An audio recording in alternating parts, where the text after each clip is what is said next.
Aliona Poga, e cila do të na tregoj pak më shumë edhe nga eksperienca që mori vetë, le të themi, nga këto reshje të Dëborës. Mirëmëngjes Aliona, faleminderit shumë që je këtu. Mirëmëngjes Aliona. Ti je një blogere dhe ke shfrytzuar edhe hapësirën tënde për të treguar atë pasionin që ke, le të themi, për Dëborë. Na trego pak më shumë si ishin këto ditë dhe si u mundove ti ta shfrytëzoje. Me thënë të drejtën, unë nuk kam dalë në Dëborë në këto ditë.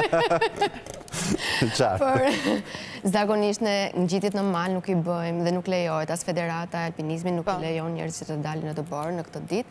Ato ngjitjet e Dëborës bëjmë kur qetësohet pak gjendja, sepse nuk mund të vësh në rrezik njerëzit, sidomos kur bora mund të ketë dhe rrëshqitje dhe kështu gjërat e tjera. Kështu që ngjitjet zakonisht bëhen kur moti është pak më i qetë, por që malet janë gjithkohës të mbuluara me Dëborë, madje janë deri edhe në qershor, kështu që ngjitjet fillojnë pak më vonë. Megjithatë këshillën tënde nuk është se ndoqën shumë qytetarë të cilët sapo panë disa flokë Dëbore në malin e Dajtit, menjëherë nuk nguruan merrni makinat e tyre edhe për të shkuar për ta vizituar dhe u bë një trafik, le të themi, kilometrik, gati qytetarët ngecën për orë të tëra për të shkuar deri në maj dhe për ta vizituar. Mali Dajtit është mal komplet ndryshe sepse ka infrastrukturë dhe është shumë ngjitur Tiranës. Prandaj dhe njerëzit e kanë shfrytëzuar këtë moment e kanë shkuar, ndërkohë që malet e tjera janë pothuajse s'ka as infrastrukturë dhe janë shumë të vështira për tu aksesuar nga njerëzit e thjeshtë. Pra në eksperiencën tënde ti je nga ato, le të themi, vajza që bën hiking duke ndjekur shtigjet dhe jo rrugët më të thjeshta apo? Po, ne nuk i kam bërë vetëm, i kam bërë gjithmonë me guida shumë profesionale dhe realisht kanë qenë nga gjitjet më të vështira në Tiranë, që janë në këtë rast Korabi, Jezerca, shumë male të tjera. Nuk janë male që ti shkon me makinë deri tek malja, s'pak ti shkon shumë afër dhe pastaj duhet të ecësh diku te 10 orë, 15 orë ngjitje. Janë ngjitje realisht. 15 orë ngjitje. Korabi aq na ka shkuar në një shteg të saktuar. Po duhet të kesh përgatitje të mirë fizike që ta arrish ta bësh? Po, duhet të kesh. Edhe mendore, më shumë përgatitja është psikologjike sesa fizike. Fizike duhet të kesh thjesht ritëm, domethënë të kesh aftësinë të ecësh për një kohë të gjatë, se nuk të duhet në një forcë fizike e madhe, më shumë të duhet të mbash ritmin, por mendore është shumë, kam përshtypjen është më shumë sfidë mendore, ngjitja e male sesa sfidë fizike. Janë të shumë shqiptarët të cilët Aliona kanë filluar ta preferojnë ngjitjen në male. Unë tash kur bëm hyrjen e emisionit që Shqipëria nuk ofron pista skish, përveç Dardhës që është e vetmja dhe ndoshta nuk është në ato që mund të duan shqiptarët. Po nga ana tjetër kjo dëshira për malet, sa e ka bërë që të duan të bëjnë alpinizëm? Unë nuk e di numrin e saktë, po mua më duket sikur janë shumë pak. Kur theti 1000, besoj se aq janë. Me fjalë, fakti që ne njerëzit që kanë 5-6 vjet që bëjnë këtë lloj hobi e njohim gjithë njëri tjetrin, do thotë që jemi relativisht pak veta, një numër i vogël, se si ti njohësh të gjithë.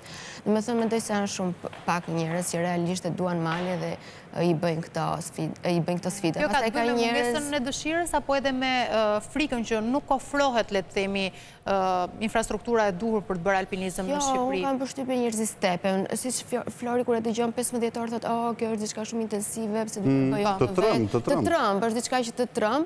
Edhe unë vetë nuk e kam filluar direkt tek malet më të vështira. Jam dashur vite mua kam bërë ngjitje 4-5 vite dhe bëja vetëm gjëra të thjeshta dhe më trëmbnin këto gjërat kur dëgjoja kështu pelegrinazhe 14 orë, 15 orë më trëmb. Na trego pak për ne amatorët e ngjitjeve. Kush janë, le të themi, këto majat më të thjeshta që mund të jenë dhe piktoreske, mund të ketë dhe pak Dëborë, pra të shijojmë edhe janë dhe më pak orë për të ecur, edhe që nuk kërkojnë aq përgatitje të madhe mendore sa ç'theti, domethënë për të përballuar dhe për të mbajtur ritmin.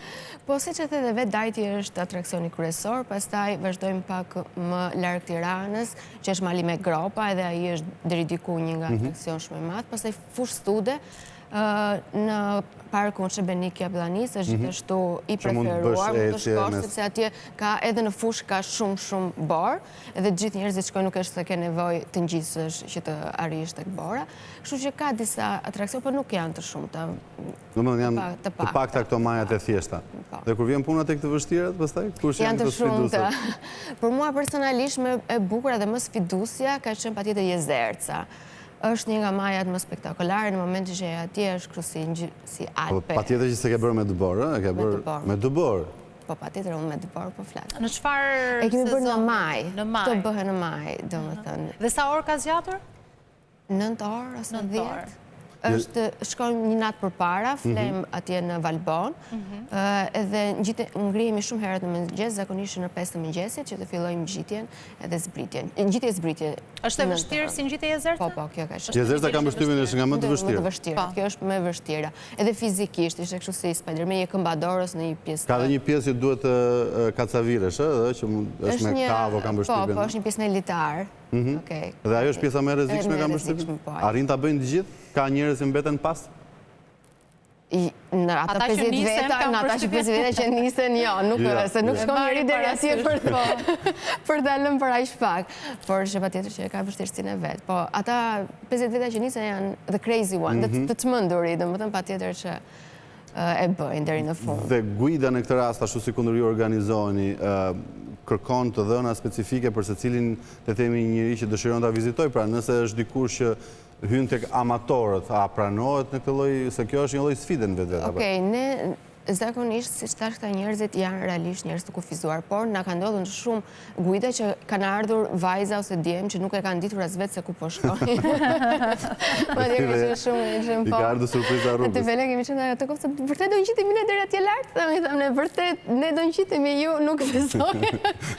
Edhe disa herë kemi kthyer njerëzit që nuk kanë qenë as të përgatitur me veshje, se edhe veshja është një nga elementet kryesore, duhet të ketë realisht veshje dëbore, këpucë mali, veshje termike. Pavarësisht në qoftë se shikoni ato fotot e mia në Instagram duket sikur jam. Po pra, se ne shikojmë vetëm një pjesë të le të themi të asaj guide. Ata thjesht 5 minuta aty për foto dhe unë okay, tani unë s'do dal gjithkohë se mbuluar me kapuçë me xhup pavarësisht. Ato janë pak fake, në fjalë janë pak falso në kuptimin e Instagramit, por realisht veshja është kryesore. Nëse ti mal nuk ke veshjen e përshtatshme për dëbor, ajo mund nga një aventurë e bukur kthehet në një torturë që ti nuk do ta përsërisësh më kurrën e kurrës në jetën tënde. A ka një moshë caktuar Aliona që Jo, nuk ka moshë zemra. Ne kemi Janin i cili është 79 vjeç. 79 vjeç, edhe ngjitet më mirë se sa unë. Madje në një ngjitje që kemi qenë në Majtës Kërteci diku në Kukës, me atë shoqën jemi, 37-38, jemi relativisht të reja, edhe kishim këta 60 vjeçare që po na e kalon, edhe them po ata sa të mbaruara mund të jemi. Askush duhet paragjikuar nga mosha. Askush. Zakonisht njerëzit që i bëjnë këtë ngjitje janë mbi 50. Po, nga preferencat që shihni, besoj të rinjt janë ata kryesisht që bashkohen apo jo? Jo, janë njerëzit mbi 40, mbi 50 që kanë arritur një farë moshe. Ata sigur janë më të lidhur me natyrën, në fakt nuk gjen shumë njerëz të rinj. Brezi i ri nuk është shumë prezent. Dhe janë kryesisht gjithë shqiptarë që preferojnë, se kam përshtypjen edhe të huajt mund ta preferojnë. Jo, në guidat që unë shkoj me guida shqiptare dhe ka vetëm shqiptar, e di që ka njoh edhe miq që kanë guida të huaja dhe shkojnë edhe të huaj, po të huajt kanë edhe pak i shoh dhe vetëm në mal. Po, guxojnë. Edhe pse kur vjen puna tek dimri dhe tek dëbora është e vështirë, se ndoshta edhe shtiqet janë të mbuluara, ato makinet ndoshta janë të mbuluara. Pak më e rrallë, por për shembull zakonisht domos kjo pjesa e vajushës, në Lëpush.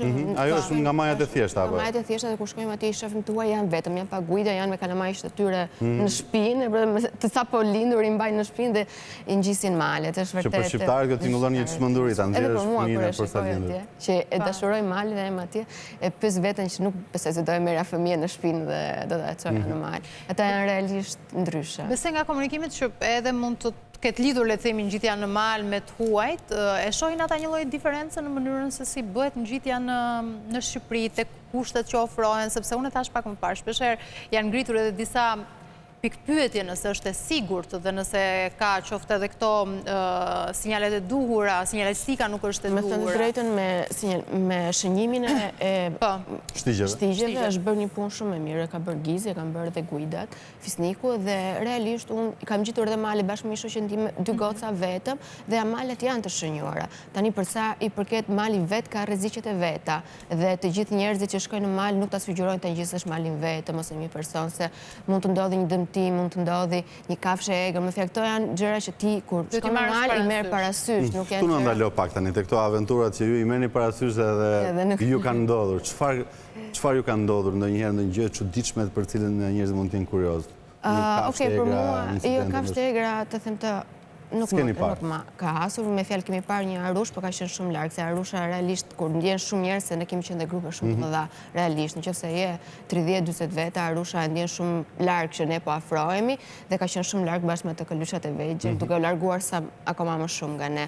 Por, për mua një eksperiencë jo e mirë, ka qenë në Majën e Munellës, kemi qenë realisht një grup shumë i madh, edhe keq organizim, po edhe fa jonë si grup që kemi qenë të shpërndar, edhe kemi humbur. Kemi humbur? Po, kemi humbur. Interesant. Kemi humbur, ndërkohë që po zbrisnim, kemi humbur. Jura Nata? Nara Nata, po atjetër. Jo, po mos na e kalo ka që lehtë.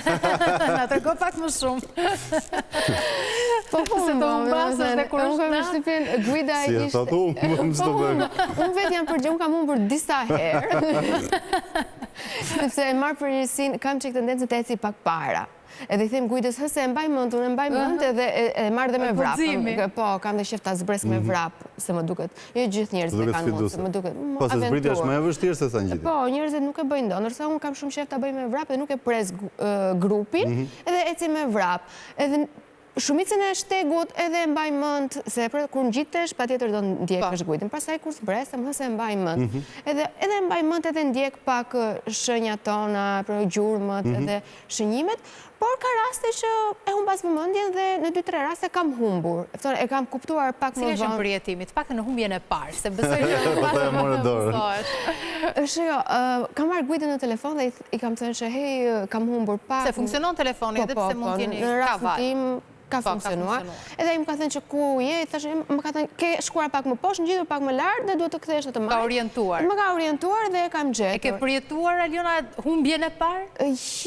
Në më thëmë, pa tjetër ka një farë adrenalinë, ndoshta unë përndaj, mami mua më thotë i shko në malë se ke qef të vdesit. Se ke qef të humbës. Ke qef i shkon vdekjes vetë, po e thërret. Kështu që mësa duke ndoshta dhe e kam pak qef, ndërsa kjo rasti Munellës ka qenë as pak qef, dhe më tënë, sepse në Nata ka qenë shumë ftohtë, ka qenë nga ato ditët më të ftohta, dhe në Nata edhe kur bie nata, se kur ditët ti shikon që, okej, unë nga trova. Ti ke qenë vetëm kur humben? Jo, kam qenë, jo, të kisha qenë vetëm, do më kishte lëtë zemra fare. Është e frikshme. Po, dhe natë, në mes të malit, ftohtë, edhe ka si në ato filmat horror më kryohet pamje. Fillove të fishkëllesh të këndosh gjatë saj kohë? Jo, ne realisht jemi panikosur shumë, sepse natë, ftohtë, ishte Guidës nuk po lidhesh. Një moment një nga ta qunat iku pak më poshtë, arriti të lidhesh të telefon, edhe kanë dalë banorët e fshatit me ca drita kështu të na kërkonin, dhe më thënë ka ishte vërtet. Eksperiencë interesante, se kjo është ajo që mbanë mënd. Po, në një jetë këtë do mbaj mënd kam përshim, dhe si na gjenin ata banorët e fshatit, dhe ne ishëm 30 metrë nga fshati e thjesht... Po, nuk e shef e konsideron vetën të humbur. Pra një eksperiencë e cila është pak rasushme me asgjë tjetër, pra kjo lloj adrenaline. Edhe unë kam humbur njërë Brikena. Jo në një maj si kjo që ka bërë Aliona, po që është e vërtet që kur ty të bie drita dhe nuk je shumë familjar me shtigjet, shumë kollaj të humbësh në këto raste. Megjithatë, Aliona, për të vjuar, për të mbetur tek ëndrat e tua, kush janë këto majat që nuk i ke vizituar ende në Shqipëri? Që mund të konsiderohen le të themi atraktive, po që apo i ke bërë të gjitha? Po, në Shqipëri kam bërë të gjitha në 3-4 herë. Vërtet? Shqipërinë e kemi mbaruar punë, po. Por kështu në Europë, po themi në...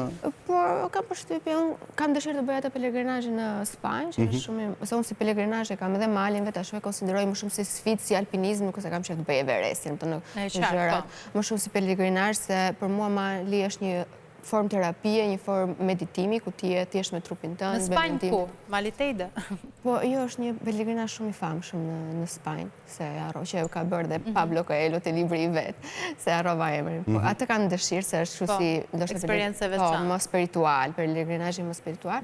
Po, unë i kam qef malet, me gjithë dëshirë do i kisha bërë të gjitha malet. A ka kosto shumë të lartë këto në Shqipëri? Këto udhëtime, këto ngjitje? Këto ngjitje në Shqipëri, jo, kanë kosto minimale, që mos themi çmime, po janë më pak lek argjoj kur shkoj, i them njerëz që shkojnë në mal që mos të argjoj, nuk argjoj lek në Tiranë. Kursej me atë rast. Po kjo pjesa e rrjeteve sociale, ti e ke nisur le të themi për të qenë veçantë nga njerëzit, për të postuar sa më shumë? Jo, madje unë kam përfunduar blogere nga malet. Sepse realisht në fillim kam pasur kështu vetëm miq të 10 followers dhe nxjerra këto udhëtimet e mia në male dhe ishte shoqëria ime ajo që më nxiti që bëj publike se postimet e tua janë vërtet veçanta, janë të bukura, ka për të pasur një impakt, edhe kështu ka ardhur që, dhe më thënë, janë malet ato që më kanë bërë mua një blogere, nuk është se... Dhe komentet janë besoj bravo, sa e guxim shmeje, duam të vinë dhe ne, apo jo, nuk janë. Mos t'i themi komentet. Se jemi live, ti dhe pastaj që komentet shke. Nuk i qedit e mire shqiptarëve, shqiptarët që do që të bësh në jetë do të gjenjë për të sharë, do dalin aty, do të thonë fjallën e fundit, do thonë të parën, dhe do të shajnë pa tjetër që nuk janë të gjithë ashtu, ka dhe njerës të thonë bravo.